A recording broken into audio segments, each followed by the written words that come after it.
This is Talk is Sheep, the official podcast of the Wild Sheep Society BC, brought to you by Sitka Gear. Come along as we bring conversations that matter to you into the high alpine. This episode is sponsored by our conservation partner, Stone Glacier. Thank you, Sitka Gear and Stone Glacier, for investing in healthy wildlife and sustainable ecosystems. Ladies and gentlemen, we're back in the studio for another episode of Talk is Sheep. Good friend of the podcast, the Wild Sheep Society BC, Canadian / BC, born and bred. I won't call you a master knife maker. You get upset when I call you that. But obviously, a great friend of conservation, great friend of the Wild Sheep Society BC. Always an honor and privilege to have Tanner Dannish back on the podcast from Frontiersman Gear. Good to see you, buddy. Great to see you guys. Yeah, it's be good to catch up and hash out some new stuff that's coming down the line. Awesome. Well, the cool thing is that after 5 years of working with you, I actually can say Frontiersman Gear properly. I fucked that up every single time I said it for about 3.5 years. So about a year ago, I'm like, okay, I finally got it. And it's just so, I don't know why, but I was pretty consistent. So yeah, here I am. I've got it nailed.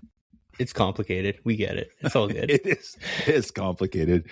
Yeah. Awesome. And then, of course, we got, again, no stranger to the podcast, and all our members know him, Kris Wrathall, our Mountain Hunting Expo vendor manager. Kris, great to have you back. And so stoked to have you part of the podcast today. Good to see you guys. Awesome. So we got some big news, actually some like gargantuan news, groundbreaking news, but we're not going to spill the beans right away. We're going to sort of bob and weave and tell some stories and bullshit a little bit, and then we've got a bit of big reveal. We got some really cool stuff going on. So obviously, Tanner, you've been really integral in our fundraising initiatives and done a ton for the society. Obviously, pivotal part of Penticton. You've been involved with the Northern Show, and we've been working on a bunch of other stuff. So really excited to dive into that today. So really stoked. But before we get into all that stuff, just maybe do a sort of around the horn here. See, did anyone get drawn for anything? Did you guys get any draws? Chris? Absolute silence. Yeah, I know. I drew nothing, which is kind of par for the course for me. What about you, Tanner? I got lucky again. I've got absolute horseshoes stuff somewhere because I drew a really good mountain goat tag again this year. Drew one last year, drew another one this year. So I'm probably going to go the next 40 years of my life and not draw another tag, but we will roll with that for as long as we can. Well, that's awesome. That's great, buddy. I'm stoked for you. And I think that this is going to be a controversial podcast we're getting into. So I think before we started, we're going to talk about 51st State of the Union. We're going to talk about Alberta separation. We're going to tackle the Strait of Hormuz. No, obviously we're not going to talk about any of that BS. But the tag system, we get so many people. So obviously the Wild Sheep Society BC sits on the Provincial Hunting Trapping Advisory Team, and that's one of our service delivery items. We advise on that. And people kind of freak out all the time. They're like, oh, BC's fucked and we got to go to the Alberta system. And I can report that we have looked at changing the BC system to improve it. Because right now it's basically random draw, right? You just throw your name in, and we hear the anecdotal stories where buddy got drawn 3 times in a 1 to 150 odd draw, and then I've been applying for 75 years and I've never been drawn. So obviously exaggerating clearly, but the point is that people complain about this system, and there are these flyers, like we've seen them. There's these like really weird cases where, and that's going to happen in any system unless it's like a straight priority system. But Alberta system is far from perfect, man. And that priority system, there's some benefit to the priority system because you kind of like, oh, I know when I'm going to get drawn because like I've got 27 years of applying. But what happens to the 18-year-old kid that's trying to apply for that draw? He knows that it's 27 years to get drawn for that draw, for that elk or whatever the case may be. But by the time he's like that 18-year-old kid's 45, it's probably going to be 40 or 50 years. So it's a real problem. It's this whole priority creep, and it basically just knocks anyone out. That if you got in the first year and you applied, great, you're going to have great odds. You can get your one draw, and it's basically a once in a lifetime draw. But for these people that apply their whole life, they're never going to get drawn. They're just like, statistically, it's just never going to happen. So we've looked at that in BC. I can't say too much because we're under a confidentiality agreement. All I will say that there's no immediate change coming, but we are working towards it. We've been pushing the government for that. I can say that. And we did look at a bunch of systems, and we came up with sort of a proposal that I think is fantastic. And basically, it's a 50-50. There's two buckets. There's a 50-50 bucket. There's one where it's a completely random draw, and then there's one that's based on points. There's a points-based system effectively, and you can get bonus points. And anyway, I won't go in the weeds here. So we are looking at changing it. But what I will say is that people always bitch like, I never get drawn.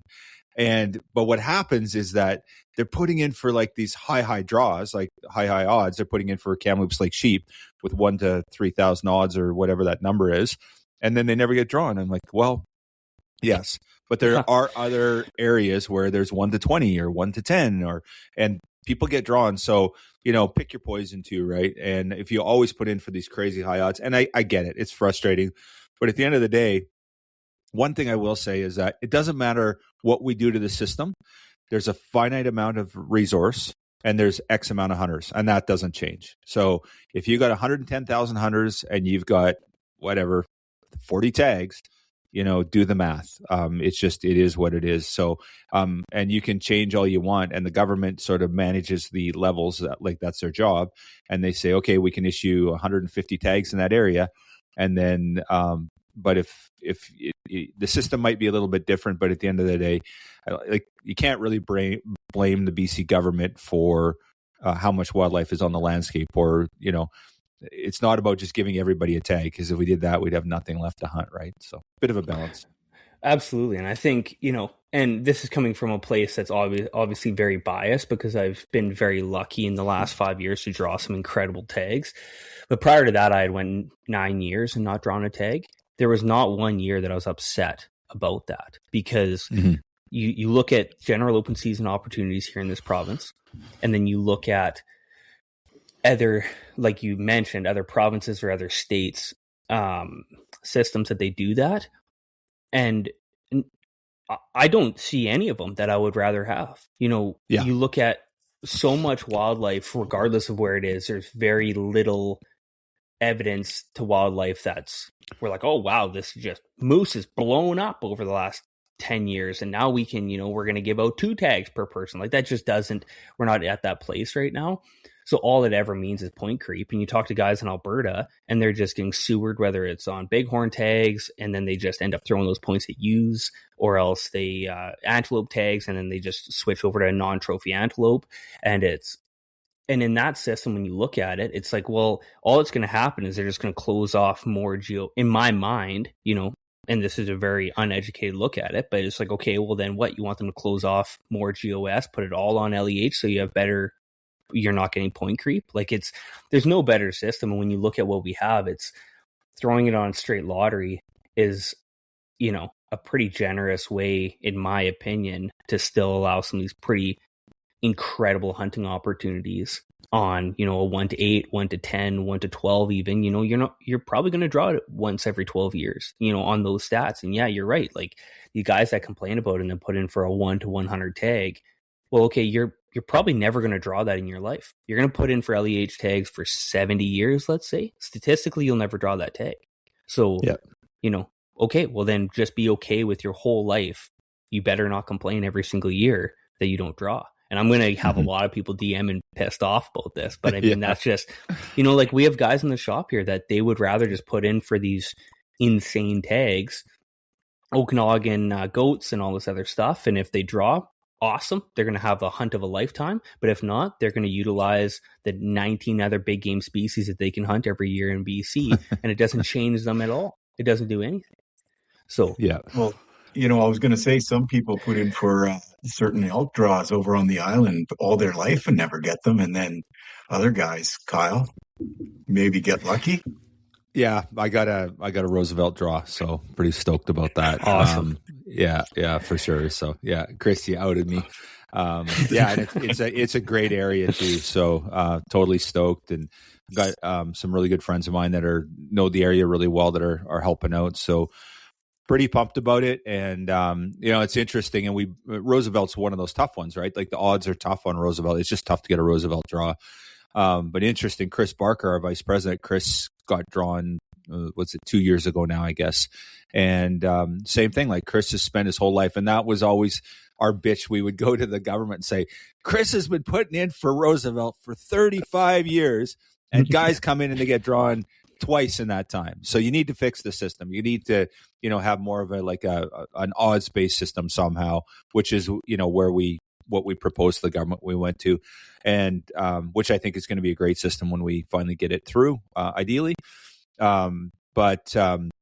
So that theory went out the window with Chris, and now I can't even use myself. And now, in all fairness, I have not been putting in for 30 years. Chris was, and he got drawn, and he deserved that. Like, he put in, and again, like, not super high odds area, like, kind of picking your poison and like kind of trying to find a good one. And I think I think Dylan from Eat Wild did a LEH like training course or whatever through Reliable Gun, which was super cool. Great idea. And, there are ways to be successful in the LEH. And, like, one of them is picking your poison. Like, hey, do your research, figure out an area. And there are areas that have really excellent odds for moose and other stuff. But if you put in an area that's super easy access and has lots of bulls and high success rates, well, you're going to have a hard time getting that draw, buddy. I've got news for you. So, yeah. But it's like you, Tanner, and I 100% agree. Like, to our BC hunters, I think, like, let's show some gratitude, because we're effing lucky. We are probably one of the most privileged hunting groups in the world, or certainly North America. Maybe you could argue that Alaska is comparable, but their sheep numbers are down big time. So they've got some serious challenges there. But for us to have, like, general open season on a bunch of these species, and it's like, I hate to say it, but, like, if we're just, like, talking common sense, just a matter of time, right? There's going to be pressure on the resource, and at some point it's got to go to like a draw system, because if you can't control the supply, you have to control the demand, right? So, and I think, like, that comes back to our mandate, the Wild Sheep Society BC. That's why we're hustling all the time to put more sheep on the mountain. Like, we don't get in the allocation battle. We don't talk about who shoots them. That's up to the government. We let guide outfitters and the resident hunters, they can pick their poison on that. We kind of stay the course on the conservation side. Obviously, we want to make sure hunting conservationists, are on the landscape and can take animals off. But it's not for us to take a line on who's getting what and that sort of stuff. We just want to advocate for more sheep on the mountain so that everybody can have more opportunity, right? And if we double the amount of sheep on the mountain, well, stands to reason we'll double the harvest rate. So, which is good for everybody. So, yeah, that's kind of always been our stance, and we haven't wavered from it. So, no, and I think that's a perfect example of why people need to not just support Wild Sheep Society BC, other conservation organizations doing great stuff, and then also, do their part when they're out there and, take some bears and, predator management and all this other stuff that goes into it, being selective about what you harvest outside of meat harvests, and there's more of a resource. We'll get it all. Like, that's, at the end of the day, that's how it is. You can't expect it to be back in the day. You'd think about, like, my grandpa talked about, they would drive into the fields, like, north of Dawson Creek, between Dawson Creek and Fort St. John back in the day with, old trucks back in 1950s. And they go out with 4 guys and they cut down 6 moose. And that was just the one field, and they would just pick the 6 that were closest to them that they could do that. Well, if we had those moose numbers, we would still be doing the same thing. We don't have that anymore. So, I mean, you can't have one without the other. Yeah. Well, and everyone laments about the... I was just going to say, in your meetings, Kyle, like, do you see that there's a lot more demand now for LEH? Does the government, obviously they keep track of those stats, right? Yeah, they keep very close track of them. And I wouldn't say, like, so they present them to us, and actually it goes out for engagement too. Like, not the harvest, not their numbers. Like, their numbers are driven by stats, right? Like, it's like, okay, we have, and I don't even know the algorithms. They have very detailed they do survey work. Problem is, some of the areas, they don't have any data, right? They have nothing. So that's where, like, we do advocate for data, like surveys where we can. Like, nobody wants to spend money. Like, do you want to spend your donation money on a fucking survey? Like, no. Like, if I donate $1,000 to Wild Sheep Society BC, I want it to go to a burn that's going to put more sheep on the mountain, or I want it to go to a MOVI treatment program that's going to, recover that herd, or you don't want it to go to a government survey. And like, so we're always, and HCTF's the same, like they don't pay for surveys like that. We feel like that's the government's job, but you need that good data to make those good science decisions. And it's interesting. In the north east, I don't know if you guys recall, but a bunch of moose got like just piled onto, like they reduced the moose numbers big time. And it was, there was a whole controversy over it. It was over a ruling over Treaty 8 and a whole bunch of other stuff. Like, don't want to rehash that. It was very controversial. But the government said, okay, well, we're just going to reduce the number of moose being taken by hunters, resident and non-resident. So they just cut the allocation big time. And then they did a bunch of surveys, and I think they just doubled the numbers. So basically, they went out, flew all those areas, and they got very good data. And they said, you know what? There's a lot of moose there, and so the tags went like up significantly this year under that. So actually, Chris, I'm seeing increases, believe it or not, which is fantastic. So there was way more moose LEH allocations this year than there was. Now, they dropped big time 3 or 4 years ago, whenever that ruling was. But so we're seeing better numbers. But I will say, government always kind of threatens, well, if you're not careful, we're going to go to LEH. There's always this looming threat. That's kind of like, it's kind of like when you're a little kid. If you don't eat your sandwich, you're not going to get your dessert, sort of thing. So there's a little bit of that goes on with the government. But I get it. Like I like there's a little fear mongering, but I think some of it's real. Like it's genuine, and you're like, you got to listen, right? Because you don't want them just indiscriminately putting stuff on LEH. And I'll be curious to see with that, because I know there was, I believe in the last synopsis change, like surveys that they put out, there was quite a bit talking about opening moose back up there totally. So, I mean, that might be the first opportunity that we actually see in this province, in my opinion, that you see something go heavily to LEH and then come completely off of it, which will be interesting to see if it does go that direction, because I don't feel like that's something that has happened very much in the past. Yeah, so, it's not. Like they looked at it this year, and it's not. That's not happening. Maybe down the road it does, but it's complicated because there is First Nations engagement. And there's a whole bunch of moving parts around that too. So they're like super cautious, like I would say, about opening stuff up. And you're right, Tanner. They might. But the thing is too. Here's the other thing: is if they you could do a general open season, or you could do an LEH, but you could have it where it's a very generous LEH, right? Like it's, there's an open season, but there's scenarios where you get LEH where there's unsubscribed tags, and that gives them data in its own way too, right? They know how many people are hunting in that area, right? Like that, there's more like data collection there and stuff like that too. So anyway, really complicated. They've got lots of tools that they can use. And the one thing I will say is the government's getting way more sophisticated, which is really good. They've got this new wild system. You've probably heard about it. It's a system that you log into when you go. So they've got LEH on there now. They've got their compulsory reporting on there now, all that stuff. And they've got their angling system on there now. And each year they add to that system. And that system is making it way more robust. And like they've got much more data than they've ever had. So there's a lot of really good things that are coming out of that, which is beneficial to BC hunters, in my opinion. So. Yeah, good stuff. Absolutely. Okay, so anyway, I'm going Roosevelt hunting. So I've got awesome. I've got the late season Roosevelt, and it's interesting. Melanie and I were up bear hunting. So the reason I actually put in this area before, under recommendation from a buddy of mine that hunted the area, and Melanie and I were up there bear hunting. I guess it was last fall, and we're walking, like there's a bunch of elk sign, and we're like walking along, and I'm like teaching Melanie how to hunt, and she's like, look at all those elk. I'm like, oh, fuck. I'm like, okay, who's teaching who here, right?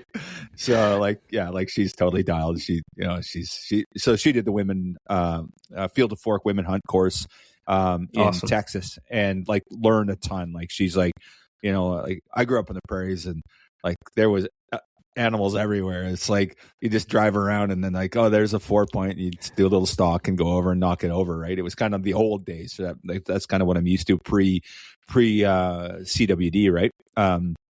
So I didn't have to be a great hunter because there was just like trophy class animals everywhere. So I'll admit I'm not like, my skills are not, I'm not great. I'll say that. I'm lucky, but I'm not great. So anyway, Melanie was out there, and so yeah, she's like, anyway, we're walking along, and there's this herd of elk, and like, oh shit, okay, there's a bull, and there's this beautiful bull, and I'm like 6x6, and he's with all these cows. And I'm like, holy shit, like it was a nice class bull. And then I'm glassing, and then I look over and I'm like, holy fuck, that's the satellite bull. Like there was just like a giant, like, and was he 350? Was he 380? Was he 330? I don't know. Like I didn't have a great chance to look. And honestly, I wouldn't really know what he was, but I would know was, I guess, class.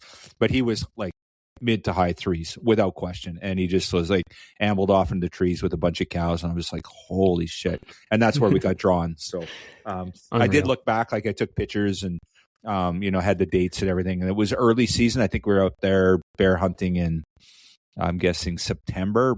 It was even before the other season started, and I'm late season, so obviously they'll have moved around, but there's some big bulls in there. It's pretty awesome. So that's all you need, though. You just need a little hope. You just need that bull playing around in your mind, and that's enough to keep a guy going.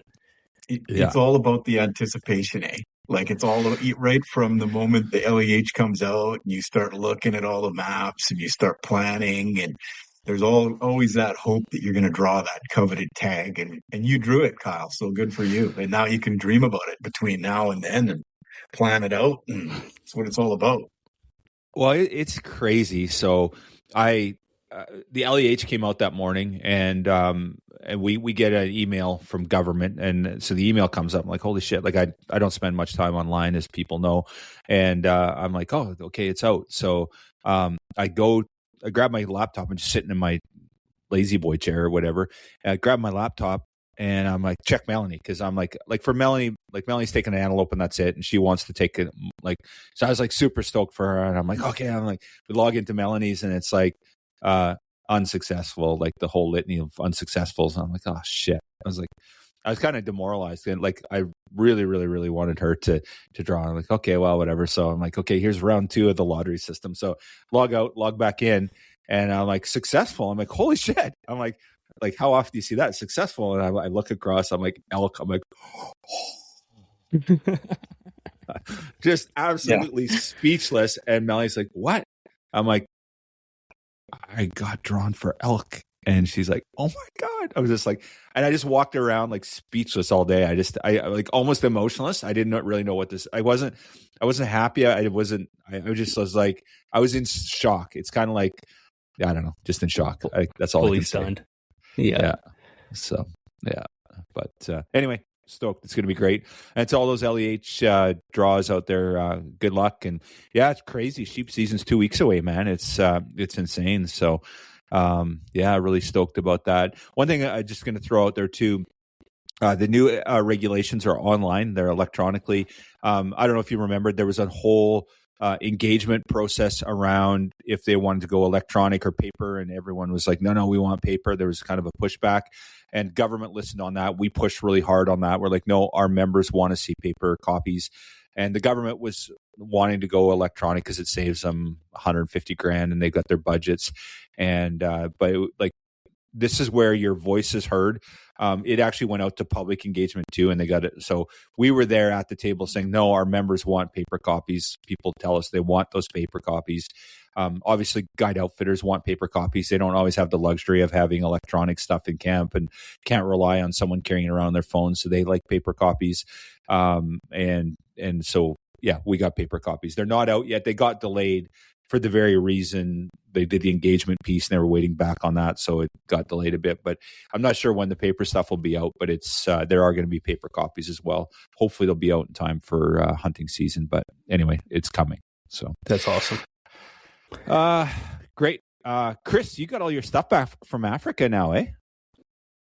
Yeah, the crate came in. I had to run out and pick it up at a shipping place out in Abbotsford and brought it back home and pried it all open and pulled everything out and looked at it. It was great. It was like Christmas. So open up a big package.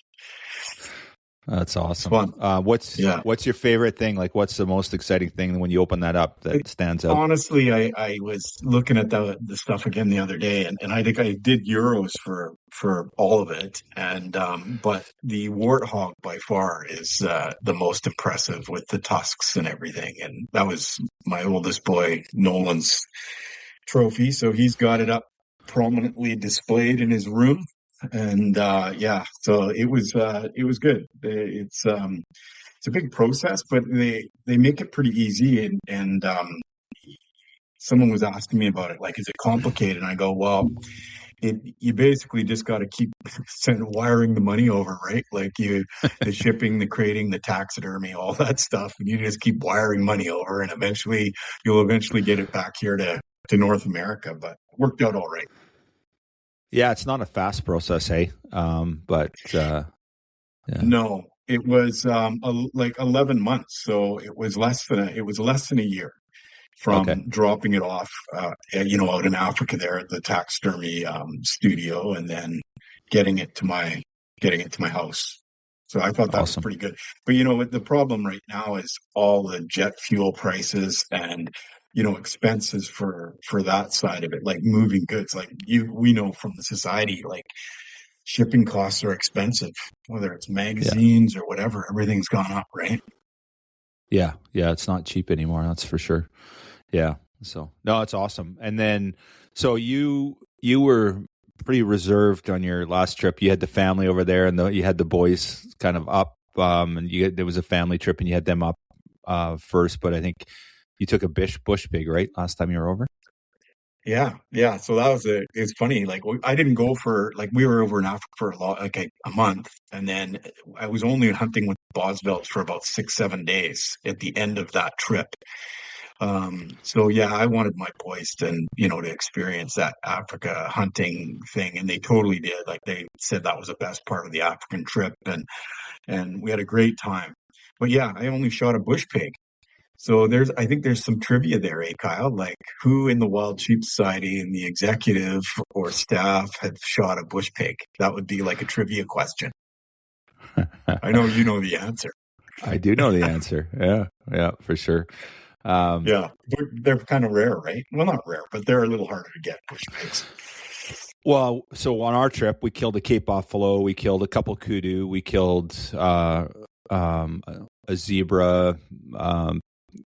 And our PH, he was most excited about my bush pig, because what happened with my bush pig, I don't know if I told it on the podcast before, but he comes run out of the bush. Actually, it was a family of 5, and the big male was in the front, and we didn't even know they were there.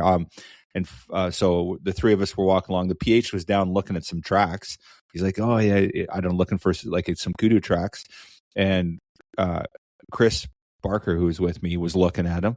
And I hear this rushing through the trees, and I'm thinking, oh, fuck, here comes a Cape Buffalo Black Death. I get my gun up, and all of a sudden 5 pigs run out. Well, this big boar turns, and he runs straight at me. And I'm like, I shoot him at like 8 yards, and he just goes, and I reload. And, of course, the other 4, they just they just disappear. Like, and he's like, whoa. He's like, all of a sudden he's worried that I'm going to like shoot all 5 of them. Like he's like Audie Murphy's like, he lost his shit. He was so excited. He goes, you have no idea what just happened. I'm like, what do you mean?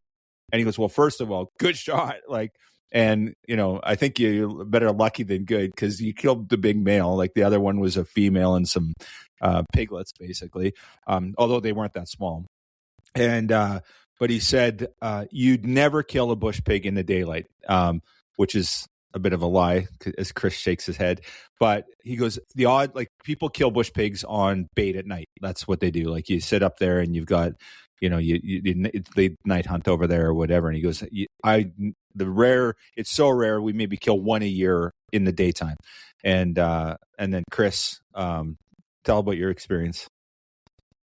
Yeah, like it's same thing. It was during the day, and we were just cruising along, and it was out feeding in the savannah there in broad daylight. And yeah, needless to say, my PH got pretty excited too. And like I had kind of bush pig on, as an animal that I was interested in, and I was fortunate to get it. But crazy thing, like later in that trip, we were tracking a wounded animal later on at a different location on a different concession. And we had the dogs out tracking this wildebeest. And we ended up jumping another group of bush pigs during the day, Kyle. And it was just a big Donnybrook. The dogs were barking and the pigs were running, and there was like two of them. And same thing that you had. One circled right around and came right at me, but then jammed on the brakes. And I was up, and I'd already killed my bush pig. And I kind of yelled at the PH. I said, "Should I shoot it?" And he said, "Yeah, shoot it." And so I was about to, and then it took off. But yeah, so you and I have got bush pigs during the day, and I think our illustrious president there got one on a night hunt, right? Yeah, Greg got one too. Greg. Yeah, exactly. Yeah, but so, I don't know. It's fun. Yeah, for sure. Yeah, awesome. Okay, cool. What else we got? What's going on? Oh, so Wild Sheep World. Are we doing our reveal now, Tanner? What's our plan here, buddy? Like, I think it'd be rude not to. You can only tease it along so long. Yeah. So big news this year, and just a huge shout out to you, Tanner, for the support that you've shown and sort of your vision on what this could look like. Like you've always. You've been an early adopter with everything that we've been doing on the fundraising side. And I know, I'll set this up. Like I know with you, Tanner, for you, like conservation community is primal to what you believe in, your ethos through Frontiersman gear. Fucking nail it every time now. I love it. Just your approach to our conservation world, and I know others are too. Like we've had incredible support, from Omer Precision Optics. Like Omer's been recognizing this community, right? We look at Spike Camp and you and Omer and others. I'm not being exclusive here, but we work really closely with you two guys. Have been so integral in supporting these community-based events, and it's so critical, and really fostering an internal community. And obviously that's what we believe in as the society. So that our conservation ethos align when it comes to community and the space. So it's been such a great fit and been so fantastic to work with our partners in the space. And there's literally dozens / hundreds of people like that, but some stand out, and certainly Frontiersman Gear, you guys have stood out in the support that you've given and sort of the vision. And in conservation, we talk about three things. I'm sure they talk about it other places too, but time, talent, and treasure, right? There's three ways to give. You can give your time, you can give your talent, something you're good at. You can donate your time to like a special skill or whatever, or you can give your money. So you're like, here, just take the money and go. And a lot of people say, take my money. I don't have time. I can't volunteer. I can't help. I can't do that. So just take the money, go away. And that's that. We need that. We need all of it. We need volunteers. We need technical support. We need, certain aspects, talent. And then we also need the money, and we need all three. And you take any one of those away, then things start to fall apart. So, Tanner, you've done all three as others have too. But you've been you get the gold star for sure, without question. So, it's been an incredibly, we're really grateful for that partnership. And, so we've been working with you on a new concept, to start a new event. So I'll turn it over to you for the reveal, if you like, on what we got planned for 2027. Well, quite an honor. So yeah, thank you, Kyle. But then also just like to say, your guys' sheep board is one of the most incredible group of people inside the conservation space, and I'd put them head to head with any organization, whether it's here in Canada or the United States or around the world. So just like to preface it with that, because it's been an honor to be able to do this, and you guys not just accept this proposal, but just put in rocket fuel to this project. So pretty stoked to say that in 2027 we're going to be bringing a new Wild Sheep Society BC banquet and expo to the north. It's not the Northern Expo. It's our own new show here in, I guess you would call it, Central BC. So 2027 RAMFEST will be kicking off at the end of April. Wow, that's super stoked, buddy. And like, we've got so much stuff. And so what does that mean for the society? Like you said, it's a new show. So obviously we got our Penticton show. That's that's our annual show. We've got our Northern fundraiser, which has been a crown jewel of what we're doing up north there, the great work we're doing up there. And we're taking a year back to revamp that show. It's been 10 years now, so we're gonna tweak that show, and we launched RAMFEST 2027 for 27. And then obviously we'll have our Penticton show, just as we always have. And then, like I said, we've taken that step back, and we're going to revamp, and we'll be back in the Dawson Creek area for 2028, of course. So really stoked about it. And, the one thing that we talked a lot about, and Kris, you've been very involved in the show planning as well. And of course, Tanner, you brought the concept, and our board is really, really excited and really keen to support. But what we wanted to do was create something different. We just didn't want a repeat of Penticton. You're like, oh, you go to Penticton, you're like, oh, okay, we've already seen it. There's no sense going to Prince George. That's not the case. This is a new, unique show. And it's got a different feel. And there's the key word RAMFEST, and kind of almost a festival feel, I think, is appropriate. So like, we've got an outdoor component. It's a little bit later in the year. So we're late April, early May. The expo itself will be on the 1st and 2nd, the banquet May 1st. We got a social event and dance on the April 30th. And we got a bunch of really cool events tied to it that are going to be outdoors. And lots of moving parts still. So, we have we filled in the big parts, the dates and times and a lot of what we're going to do, but things are evolving. So, some of these things are confirmed. Some of them are conceptual, and they're probably going to come to fruition. But we're adding a shoot component to it. We're adding some archery stuff. And we're going to have some outdoor experiences that you couldn't do in Penticton in the wintertime. So, obviously food trucks, and we got a whole outdoor area in the Prince George Civic Center area where we're going to host this thing. So a lot of really, really exciting and cool concepts. And it's definitely going to be a different feel than what we've seen in Penticton, in a good way. Like, you could go to the Prince George show, experience that, and go to Penticton and go, yep, those are two different events. It's like, it's not a rinse and repeat. It's not just another banquet. It's not just another, trade show thing. It's going to be different, and it's going to be noticeably different. Absolutely.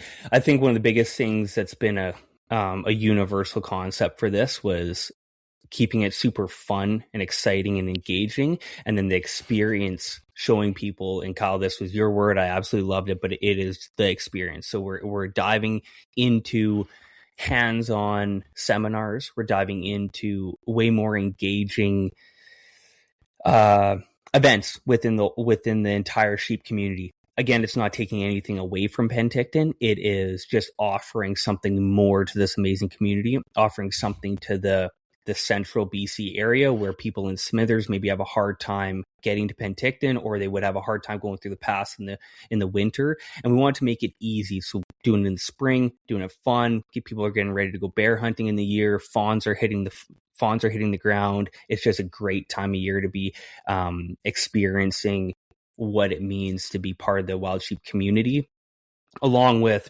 making super open, welcome, bringing the new community in, and then we get to do so much of the old stuff. It's a conversation that happens consistently, which is the Penticton show is the epitome of seeing something grow to the point of just blowing all of our minds. It's, when it goes from what Kamloops was to what Penticton is now, it's done nothing but incredible things for the wild sheep community, for the society itself. You look at funds that are raised, the expo opportunities that bring in new vendors, that bring in new items, and everything else that goes along with that. And there's a group of people that remember how Kamloops was and kind of reminisce about it like the good old days, with it being, Penticton's incredible. It's very large now, and there's nothing at all against that. And I'm sure, the great folks at WSF think that, when they look at Reno now or whatever else. I am not going to put words into anybody's mouth, but there's something about an intimate atmosphere conversing with people on a smaller size. And that was one of the things we want to make sure we brought back, and beer gardens and keeping the party going longer, way shorter of a banquet itself, a shorter auction, but then we're going to do a dance, we're going to do all this fun stuff that really just propels forward people engaging with each other, having a good time, having some drinks, and then fundraising, which is obviously the biggest thing. So I know for myself, I come from a very lower middle class lifestyle growing up. As Frontiersman has grown, I realized that, we can only do so much financially. We're not, a multi-million-dollar oil field business that can throw a lot of cash at this. And it was an opportunity for us to be like, okay, how do we actually help wild sheep? And this is opportunity, I think, for other people as well to be like, okay, maybe you can't donate a bunch of money, but you can come out here and you can spend $20 on a day ticket, and that all goes back to wild sheep. And it's that little drop in the bucket that, whether it's, us helping host this or whatever it is, or other people just coming out for the day with their family, that is all it's doing is just helping wild sheep, putting money on the landscape, helping fund burn projects, helping fund some new projects going on with wild sheep. And I feel honored to be able to just be a small part of this. Well, I'm super stoked about it, man. It's just like the energy and excitement around it, and one thing I will say is that it is going to be a bit more intimate this year. So it's going to be smaller than Penticton, obviously. The banquet itself, it's one night of banquet. It's a Saturday night, which is on May the 1st. And obviously tickets aren't on sale. They won't go on sale till later this fall. But we're only going to have about 500 tickets, period. And it's a one-night banquet. So I know for our diehard wild sheep enthusiasts that love to come to the show and stuff like that, what we'll probably, I envision, we'll open it up initially to our Monarch and Life members, and then eventually to our entire membership. And then I do expect it will sell out quite quick. So, we're giving people tons of warning, sort of, we're letting people know now, because there's going to be demand for it, and interest is going to be high. That Prince George area, like you said, is so central. And that was kind of our vision. It was like, okay, well, we do a great job of representing Southern BC through Penticton. We've done a great job of representing the North to the Northern fundraiser, and that's Central BC. And people have mentioned it's tough for them to travel. Certainly people in the Northwest, it's tough to get from Terrace around to, especially in the wintertime. So this vision is allowing that opportunity. And again, keeping in mind that if you've done the Northern fundraiser, if you've done Penticton, this is going to be new. This is a new event. And we've been very diligent and very intentional about planning this to make it a new experience. So we're really excited about it. And, there's a ton of hard work. We're meeting on a bi-weekly basis here to plan it. And so, yeah, we're excited to announce it. And can we talk a little bit about, who's going to be there, what we're going to do? Can we talk about any of our presenters? Have we got any of that confirmed, Kris, Tanner? Kris, I'll hand that off to you. Yeah, you know what? I think you guys have done a good job of to kind of cover the overview of what this is all about. And I think the Prince George Conference and Civic Center there, it's an incredible facility with great opportunity to host this event. And Tanner, you were big on right away, we got to have a dance. We got to have a dance up there. Everyone likes to go to a dance, an old-fashioned shindig, and that I think that's going to be a big part of it. And Kyle, you've highlighted on the experiential side of it, and it is true. Like I think our members want to come and they want to see something fresh, something new, and get some hands-on type outdoor kind of displays and things going on. Tanner has been talking to a lot of our exhibitors from, that we know from Penticton, and we've got great interest in a lot of our conservation partners, and a lot of those businesses that have been supporting the Sheep Society right from almost the very, for a long time. So you'll probably see up there, we are going to have a vendor experience up there. It won't be a mountain hunting expo. It's going to be an expo though, and it's going to have, a select, limited number of exhibitors up there, those that support the Wild Sheep Society, and those that, have really been, in our court right from the very beginning. So you'll see some of the familiar faces, but you're also going to see, I think, some local businesses from the Prince George area that you probably wouldn't have seen down at the Mountain Hunting Expo in Penticton. So pretty exciting, and some pretty good opportunities there to kind of showcase some different, a few different vendors too. So, well, I think the cool thing with this too, Kris, is that we're kind of doing it by invite at this point with our vendors. We have a very limited space. So, and again, this is intentional. We're doing it, we could have gone to the CN Center and created this big thing and whatever, but that's really not what we wanted to go with. So we're going to be very, intentional about our growth and what we're putting out there. We're going to create something that's intimate with our key partners. And, you'd love to open it up and just say, hey, everyone come and, whatever, and we'll take your money as an exhibitor and whatever.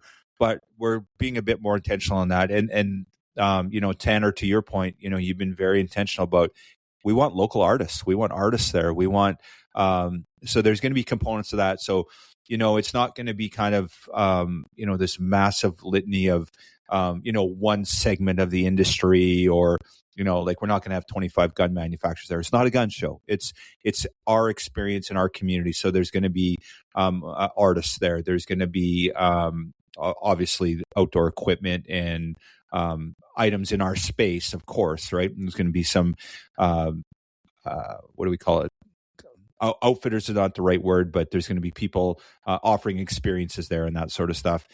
So it's going to be really cool. I think I love what we've done. We've sort of limited it so we don't have, an overrepresentation in certain one part of the industry. It's going to be fun. It's going to be an opportunity, and there's going to be something for everybody, right? If you like going outside, or if you like art, or you like whatever, and it's not going to be an art show, just to be clear, but there's something for everybody, and I think it's going to be really cool. We're being very intentional about stuff for kids too. We're working on a kids component. Way too early to announce any of that, but we're working on that aspect of it. But something for the entire family, and just I'm excited for the Prince George region. I think you're going to come there on that weekend, and just it's going to be a really, really cool opportunity.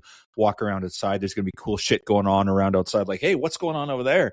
And head over there. And we got our beer gardens, and we got food trucks, and it's going to be high energy and lots of freaking fun, I think. And I think that's exactly what we just said. There is high energy. So it's even, and we have the opportunity now with a new show to rewrite a lot of the standards that have been happening in the North or Penticton or anywhere else, which are great. We love it.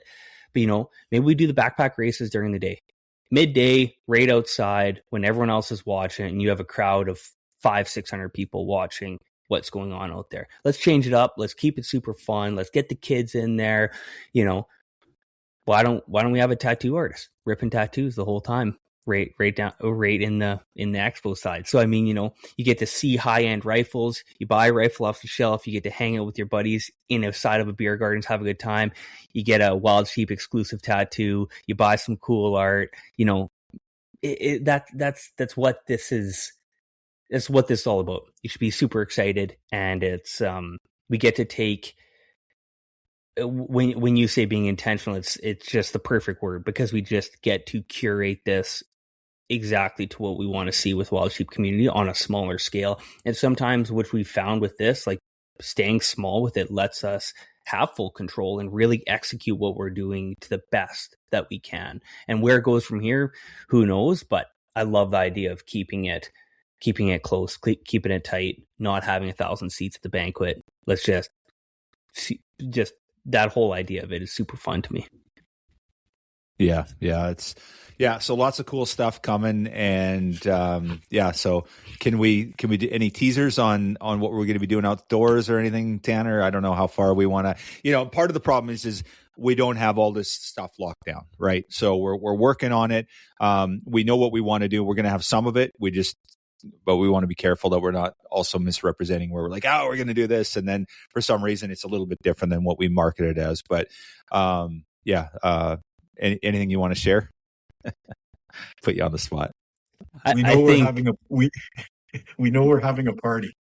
Yeah, we're having a party. I'll say this to keep it exciting. I think we'll announce all the seminars once everything's locked in. But just for people to, start getting it in their brain, it's all interactive stuff. It's outside, so whether it's, and I'm not saying what is happening, but whether it's packing jet boats and you have a jet boat in front of you, or a horse that you're throwing actual rigging on, or you get to see someone flesh out an entire bear. That's the stuff that we have. That's the general overview of what we're looking for, where you're super engaged in it. You're not locked in the classroom. There will be some stuff like that that's super in detail and fun and has to be done in a classroom, but as a general, you have a drink in your hand and you're out there engaged with what's going on. Yeah. Awesome. Well said. You just nailed that. That was perfect. Well done. So, cool. Anything else we want to share about it? So Friday night dance, we're going to have live music, obviously, tons of great entertainment. We've got a bunch of our partners that we've worked with in the Prince George area. I know, Tanner, you've been working really hard on that. So yeah, really excited about it, and more to come. But, this is kind of the big announcement, the date, the name. And then, we're going to be rolling things out. Registration will open up this fall. We're just finalizing. I've actually got contracts on my desk with the hotels right now.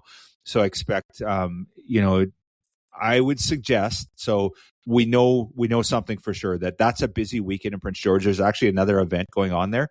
Hotel space is absolutely critically limited that weekend. They will be sold out without question, and we will sell at the banquet. I promise you. So my suggestion is, if you're considering it, we'll have the hotel information up. I'm not sure if I'll have it up by the time we drop this podcast next week. I suspect I will.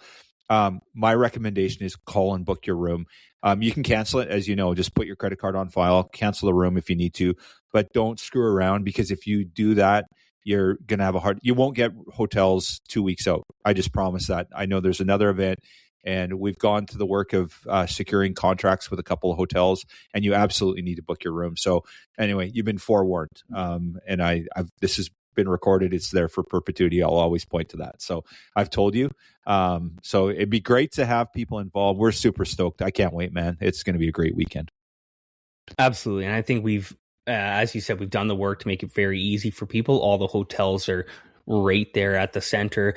There's security for vehicles for anybody that's worried about that side, with Prince George being a little bit bigger of a city, as people know up here, and there's police presence and everything else. So I mean, it's a very, very safe thing that we've put the work in to make it easy for you guys. So capitalize on that. Don't make it harder for yourself because you're waiting until the last minute.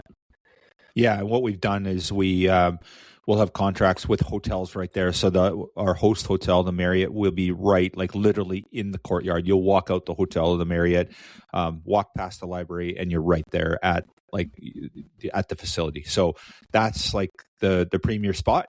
And then the Coast Hotel is right like a block away. So those two, if you have any concerns, like you said, getting drunk and walking home at night, which has happened at our events before, I'll say that.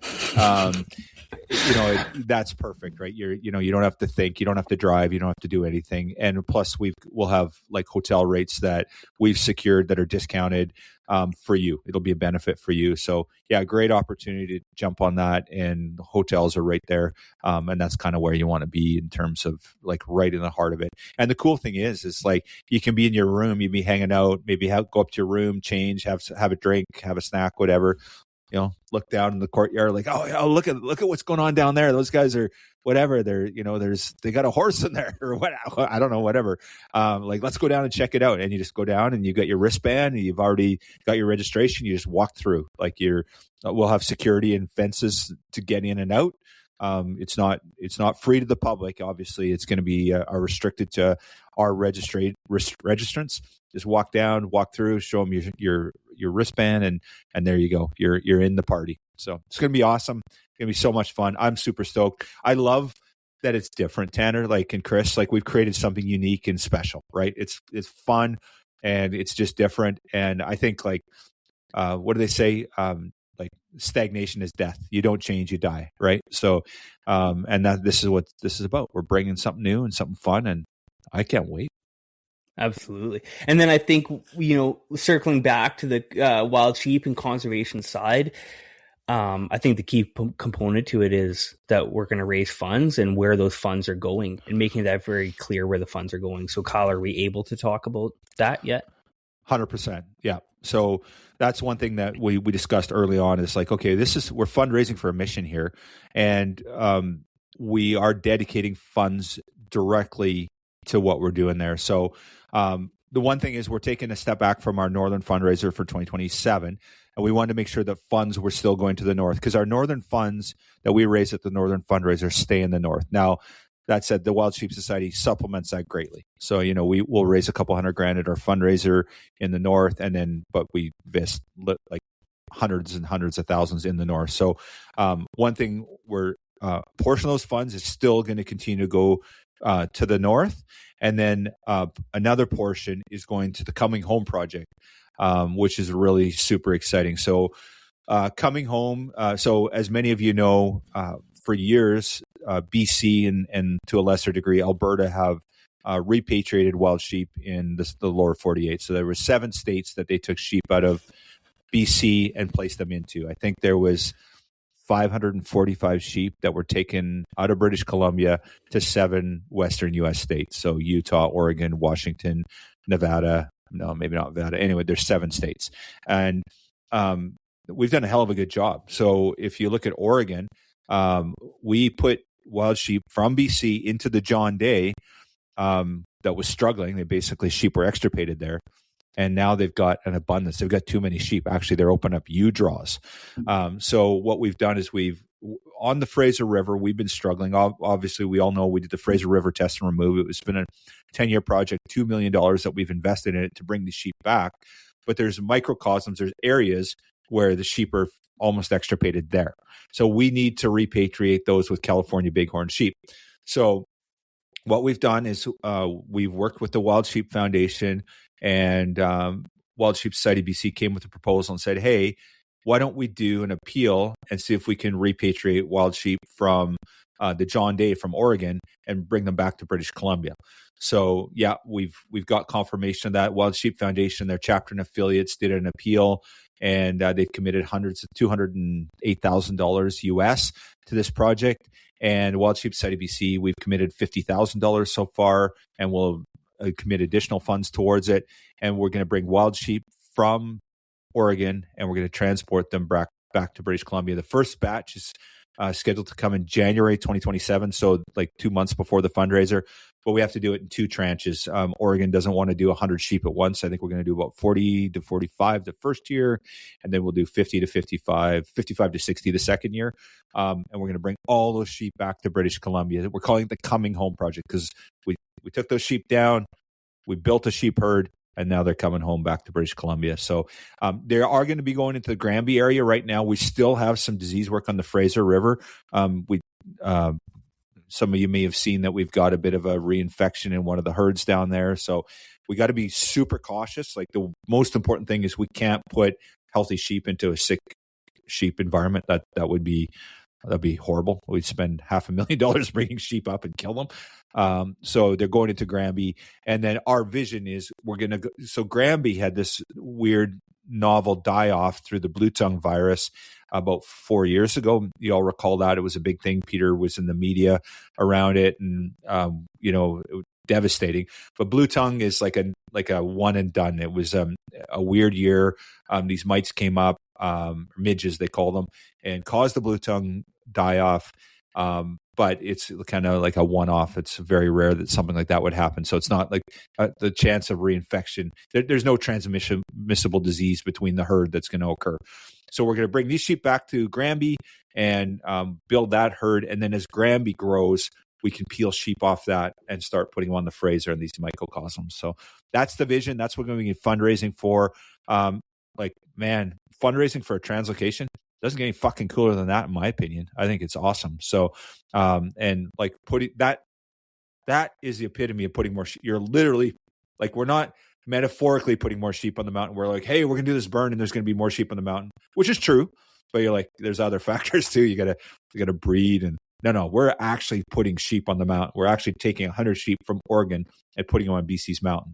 That's directly contributing to it. I mean, that's amazing. I'm so freaking stoked about it. And I think that's the biggest thing is that we want to give people ownership over these projects. So you're coming to Prince George, you're not just enjoying the event and everything else that goes along with it. But when you're buying raffle tickets, when you're buying items at the auction, silent auction, live, whatever it is, or you're donating to a new membership or anything, you know that when you go out and you drive the Fraser after this has been figured out and the Rams end up back there. But for now, when they're in Granby, you can drive through and look at those sheep and have ownership. And you know that your dollars that you spent up here in Prince George are the reasons those Rams are there. And it's very special when you can do that and know that you are personally, whether it's $20 or it's $20,000, you put money into getting those Rams up here. And it's everything. It's everything that is Wild Sheep. It's what made me fall in love with the Wild Sheep Society. It's why so many people lean towards supporting Wild Sheep Society BC over any other conservation organization or even in partnership with others. So that's our biggest thing.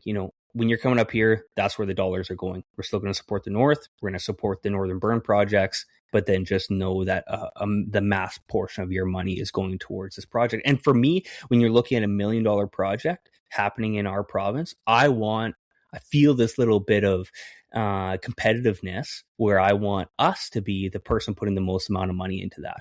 I love that everyone else is helping us out, whether it's WSF or all these other wild sheep organizations around North America.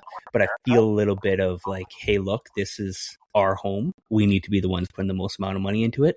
So let's kick ass at this banquet, and then let's know that $1 million project, if Wild Sheep puts in $300K to that, that's what means the most, is that we are at the top of the line when you look at the list of who put the most money into it. So that's my goal and that's my real driver to it. But then it's also giving people ownership over Wild Sheep. Yeah, you have direct control. If you're passionate about it, you want to see it happen, you can contribute to it, and your money is going to a cause. And that's the one thing I think we are pretty transparent about what we do. We try and tell our story. We share what we're doing on the landscape, and we're actually showing the benefits too that our investment's making. So, and it truly is making a difference. Like last year was almost $900,000 of our members' money went to these projects, and it is making a difference for wild sheep. We're seeing 15% growth on the Fraser River. We're seeing literally more sheep on burns in the mountains so really exciting. I'm really stoked and really grateful for our members. A couple things, I guess, just to tie things up. We talked about ownership, and so we have a Fraser River sheep count in, I think it's August 8th. It's that second week of August.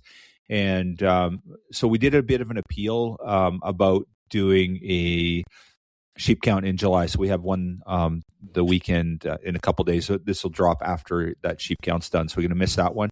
But there's another one in August. So we had a reinfection in Dog Creek area, and we need volunteers out in the landscape. Now the Fraser's pretty remote, as we know. There's where those sheep are, like Dog Creek and other areas.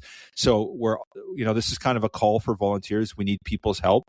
We need more people on the landscape to get out and count these sheep. Because what happens is, what we do is we look at the lamb recruitment, and effectively, if there's a reinfection and the ewes have MOVI, they give birth to healthy lambs. They're fine, and then basically by July and August, they become infected with MOVI, and lambs are very social. They're always running around, touching noses and that sort of stuff. So the lambs gets infected by mom, and it goes around. And a classic example of a Movi infected herd is one with very low or no lamb recruitment. That's the key tell. And that's what happened is these sheep got Movi back in the 90s, and the recruitment went way down. And it takes a while, but then all of a sudden there's no sheep left because there's zero lamb recruitment. Just like you stop having kids, there's nobody lives in that town anymore. So we needed people's help. So if you're available in August, go to our website, wildsheepsociety.com/counts, and sign up. We have all kinds of information. Our teams will be out there counting, but we need more help. We need people on the landscape. And this is a way to be accountable. You want to volunteer? It's a pain in the ass. Like, you got to drive up it's hard work. Just like anything worthwhile in life, it's hard work. You got to drive up to the Fraser. If you're in the Lower Mainland, it's hours of driving. It's a remote area. Big surprise, they're wild sheep. Yep, exactly. But it's really important work, and we could use the help. So just a call to action there for anyone that's interested. It's obviously, if you're a member, great. You don't have to be a member, but we'd love to have you come out and do your part for wild sheep. Have ownership, like you said, Tanner. So absolutely. And I mean, that's the stuff that I think people don't realize. They want to give back more to conservation. They want to give back more. And when you talk at the beginning about the 3 pillars, your time is one of the biggest ones. And this is giving up your time. You're giving back directly to wild sheep. It's not, maybe you don't have $10,000 to scratch a check for, but you can take the weekend with your family and go do this. Everybody that goes out to these sheep counts are incredibly passionate people, but they're so welcoming on that side. There's never anybody judging anybody. I've been to them before. You could have never seen a wild sheep before. You just come out there with a set of binos and you go, well, what do I look for? What do I do? And you're going to be welcomed into it. And we need that help. So if you want to give back more, that's how you can do it without having a huge chunk out of your paycheck taken away. Yeah, well said. And it's interesting. Some people say, oh, well, government doesn't use that data. Government needs this data. Kris Proctor's leading that Fraser River sheep count. This information is critical. He needs that. And it's going to be one of the biggest telltale signs of where we're at. And then what'll happen, that will inform government decisions. If they see a bunch of lambs in July and a bunch of lambs in August, like, okay, actually, maybe there isn't Movi there and it's less of a concern.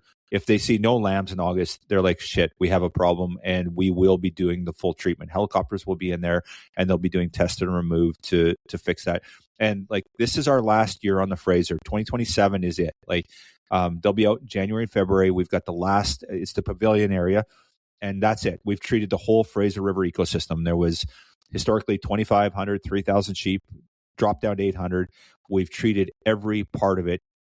Including Dog Creek, which is the one that has the reinfection. And we know that because what happened is they do sample testing throughout the treatment when they're doing the treatment. So they go back and they treat some of these check some of these sheep to make sure that they're okay. And they had at least 1 or maybe 2 animals that were flagged with Movi. So we know it's there. And they're like, well, how does that happen? And the most likely thing that happened is we have to treat every female in that herd when we do the test and remove. And if they missed one, she could be the vector that reinfects the whole herd. That's what happens. So that's probably what happened. They missed one. They're diligent. They go out and they're super careful. But hey, what happens, those sheep are freaking smart. You show up with the helicopter, and the first day they're like, yeah, kept sheep. And then by day 2, they're like, fuck that, I am out of here. And they're hiding under sage bush and hiding in the rocks. So it's really, really difficult, and it's critical. If they don't get them all and test them all, it could be one animal and reinfect that whole meta population. So anyway, I got one last call to action, and I guess so. If you're listening to this, if you're interested, we got a really cool membership promotion going on right now. We got 3 killer prizes. So Kris just talked about his African hunt. Obviously, it was the hunt that Kris and I went on as well with Boswell Jacob. So basically, the way it works is sign up as a member, and we kind of got 3 levels of membership. We got a regular membership, which includes family and youth, and a 1-year membership, 3-year membership. And then we've got our life members and our monarch members. So we're going to give 3 prizes away. African Safari with Boswell Jacobs, 10-day hunt, Impala and double wildebeest. So a $11,000 US prize package. Also a Fierce rifle, beautiful setup, fully donated from Fierce. And that previous hunt was donated by Boswell Jacobs. And then our third item is a set of Zeiss binos, fully donated by Zeiss. So $22,000 prize package. And we're going to give away all three of them. And what we're going to do is we'll draw our Monarchs first. And the Monarch gets the first choice of whatever they want. So they can pick, they might want to pick the binos, who knows? Or maybe they want the hunt. And then our life members get to pick second. And then the winner, the person we choose from that regular group of members, they get last choice, whatever's left over. Worst case scenario, you end up with a safari, African safari, a Fierce rifle, or Zeiss binos. That's the worst case scenario. So everyone gets a chance to win. And it's a great opportunity to get involved. We'd love to have you involved.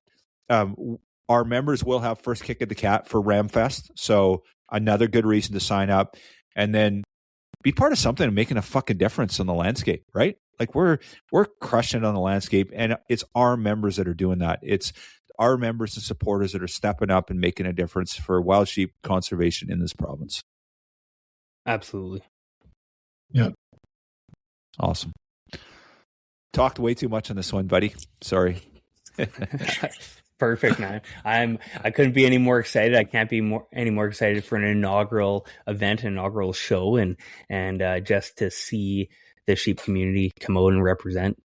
They always do. We have the best.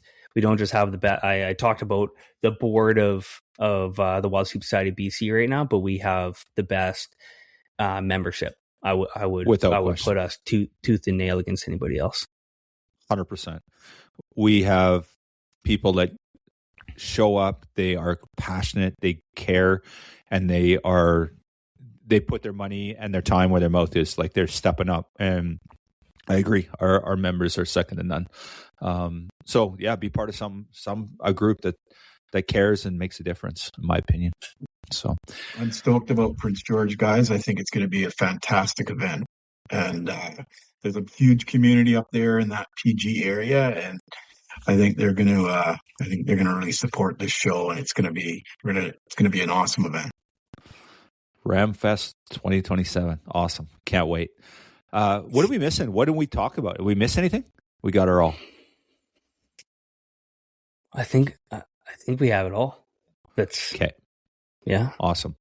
So anyone that's listening wants to learn a little bit more, head over to wildsheepsociety.com/RAMFEST. And more details there. And as you're all aware, there'll be literally like bi-weekly updates, new information as we get new people signing on. We wanted to get this out there, get this on people's calendars to save that date, save that weekend. It's going to be a great weekend. I suggest come up Friday, stay till Sunday night or Monday morning. You're going to have a hell of a time. Hopefully we'll have some hotel information up for you so you can book your hotel. I suggest you do that right away. But she's going to be a banger, man. It's going to be an amazing weekend, and I just can't wait. So, absolutely. And for anybody that doesn't know, I've learned through this process, Kris here on this call, the amount of work that goes into doing these banquets, I don't think anybody understands that. So just huge props to you, Kris, and thank you for everything you do for the society, because I've seen a very small portion of it now, and it is a very large list of tasks. We had a good team though, and you got a lot of support, and it's actually very rewarding to see the results of these events we put on, and you guys did a good job here today, just drawing that connection between raising those funds and direct, impactful things that you can observe on the landscape. So it's all good. That's one awesome thing, Kris, well said, is like that work on the landscape doesn't happen without the stuff that happens at the banquet. Like our members, the support we get, there's a direct correlation. And if we have a shitty banquet or no banquet, then we're not putting sheep on the mountain. It's just that simple. It's just like money doesn't just come from nothing. There is a direct correlation there. We have a hell of a year in the fundraising world. Man, we do a lot of great stuff for wild sheep, and there's a lot of work to do. I'm really excited about what we've done for wild sheep, but there's a lot more that we can do. And it's just a matter of digging in and working hard and getting people to understand the mission. I think when people understand that when they support like that, it actually has a direct correlation. It actually puts more sheep on that mountain. I think it goes a long way. So very exciting. Absolutely. Awesome. That's great. Go. No, I was going to say, it just made me think of, you guys did an awesome post on your socials with some of the old school crowd and seeing young Kris in there. And Kris, like, that photo was what, 25 years ago? Man, it was from like, I don't know, the late 90s or something like that, or crazy. So let's say 25, 30 years ago. When you look at where the Wild Sheep Society is now compared to when you first got involved with Wild Sheep Society, you know, whether it's members or anything else and the funds raised, how do you feel about it? Because, I mean, you've been a part of it now for 25, 30 years. You've been an integral growth item. Yeah, I mean, it doesn't, like I've said this to Kyle before too, it doesn't surprise me that where we've taken it, even though we've taken this society from a very small grassroots group from Lillooet, Williams Lake area, and to where it is now. It doesn't, the passion that sheep hunters, and, you know, it's mainly sheep hunters, let's face it, but mountain hunters that they have for for, you know, the outdoors, like there was always a spark of enthusiasm there to get stuff done. So, you know, and it's come such a long way, but when you've got that dedicated base, it's amazing what you can accomplish, like with people that are passionate about outdoors and the mountains and sheep. And, but yeah, to watch it grow, like from being a little community hall in Williams Lake where we had, like, I think our first banquet to where it is now, it's unbelievable. But I do remember we were in Prince George before for, a big fundraiser. And it was good. The Prince George community in the area supported that one huge too. So we've been to Prince George before, but we're coming back in a bigger way this time. So it's so cool. I love the history side of that, and it's I hope you guys share more old photos like that, because it shows how much work's been put into this. And I think if nothing else, you guys have come a long way. You guys have come a long way since I came on board. You know, God, that was like 6 years ago, maybe a little bit more than 6 years ago. And it feels like a completely different organization since then in a positive way. I can only imagine 30 years. And I hope people get on board now so they can be a part of it and look back in 20 years and be like, wow, I was in there. I was in there when they first kicked off Prince George. So. Yeah. So Kris was on our board in those early years. I think you were a secretary, weren't you, Kris, back then on the board? Yeah, for Bill Pastoric and for Bill, I think maybe Lex Ross too for a little while there. I was secretary. Crazy, super cool. You know, and then that was pre Zoom days, right? Like I remember having a little hand recorder to record. We'd all be on a voice call. We'd go over to Bill Pastoric's house in Coquitlam and we'd put it on a speaker and we'd be sitting around. And of course, it was always fun because we'd just be bullshitting for the most part, about, you know, our next sheep hunt before the meeting started. And we'd get down to business. But a lot of fun. And I don't think a lot of people realize that when they see some of these names come up, whether it's Bill with his books at the shows or people like Don that have been donating for 20, 25 years product. And when you would look at the entirety that was raised through that, you're talking about hundreds of thousands of dollars that went back to conservation from guys that are making knives in their garage or selling books or just being part of the board or whatever it is, hundreds of thousands of dollars over the years. And it's that old heritage side that I lean into, that I'm like, that is the coolest thing ever. And when you see those old names, when you see people like Kris that have been involved with it forever, guys like Selden, guys that have just since the dawn of time been a part of this organization, that's the coolest side to me.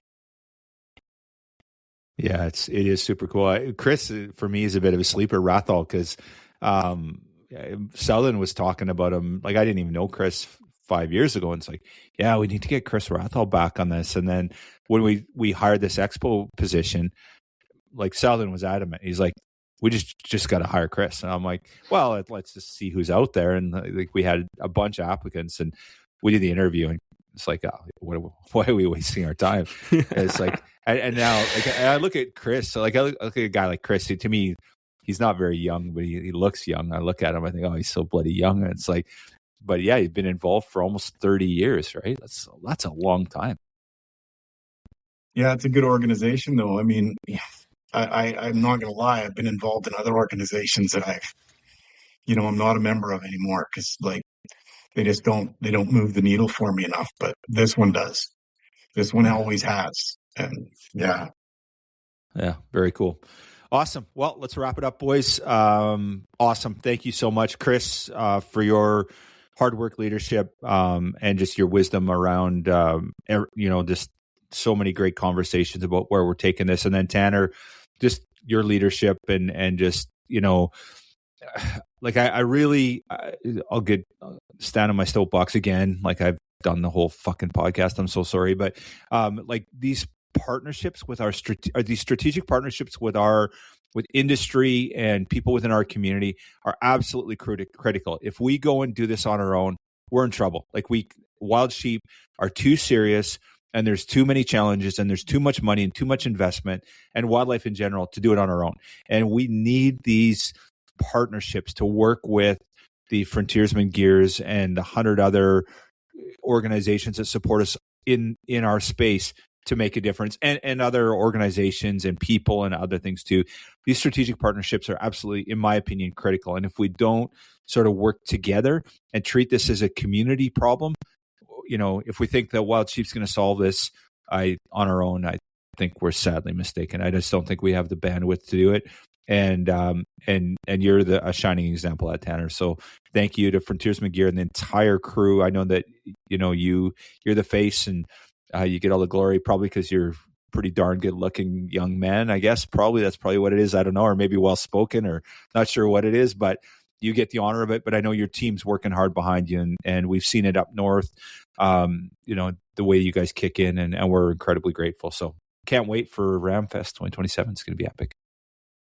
It's going to be a blast. And that's the biggest thing that I'd like to say on my side is that I'm in this role of being the face of it, but Frontiersman wouldn't be able to do all this without you guys. Obviously, we're just here to support you. But then with the crew that we have an incredible crew of outdoorsmen that are our employees that are either guides, outfitters, or enjoy this resource. And the amount that they give back for their time, that is not something we ask for as a business, but they just do without even question. No one even blinks at it. It's a special place, and that just reflects not just the conservation space, but how cool the hunting space is here in this province. So thank you guys. Thank you guys for letting us, be a part of this show, and it's going to be kick ass. Awesome. Can't wait.